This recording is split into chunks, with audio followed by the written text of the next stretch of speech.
একটা আপু কমেন্ট করেছেন, আপু আপনার ঈদের দিনের ম্যাচিংটা সবচাইতে বেস্ট হয়েছে। থ্যাংক ইউ সো মাচ আপু, এত এত প্রশংসা করার জন্য। আসলে ঈদের দিনের ম্যাচিংটা আমার নিজের কাছে খুব ভালো লাগছে। আরেকজন আপু কমেন্ট করেছেন, আপু আপনি এত সাজগোজ করেন, তাহলে রান্নাবান্না কখন করেন?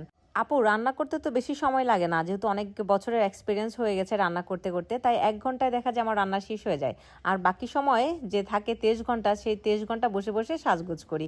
খুব ভালো লাগে সাজতে, কি করব বলেন, মেয়ে মানুষ। আপু আপনি একটু সাজগোজ করবেন, দেখবেন খুব ভালো লাগবে। আর যদি সাজতে না পারেন তাহলে আমার কাছে চলে আসবেন, আমি আপনাকে খুব সুন্দর করে সাজিয়ে দিব। আরেকজন আপু কমেন্ট করেছেন, আপু আপনাকে টিকটকে নতুন দেখছি, বাট আপনার ভিডিওতে এত ভিউ কিভাবে আসে? আপু আমি 18 সাল থেকেই কন্টেন্ট ক্রিয়েটার হিসেবে কাজ করছি, আমার কাছে খুব ভালো লাগে কন্টেন্ট বানাতে।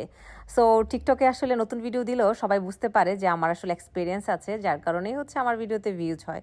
এবং আপনি নিজেও আমার ভিডিও দেখছেন, রাইট? সো এতেই বোঝা যাচ্ছে যে আমার কন্টেন্ট আসলেই ভালো লাগে দেখতে। আর আমার নিজের কন্টেন্ট আমার নিজের কাছেই ভীষণ ভালো লাগে, আমি নিজেই দেখি।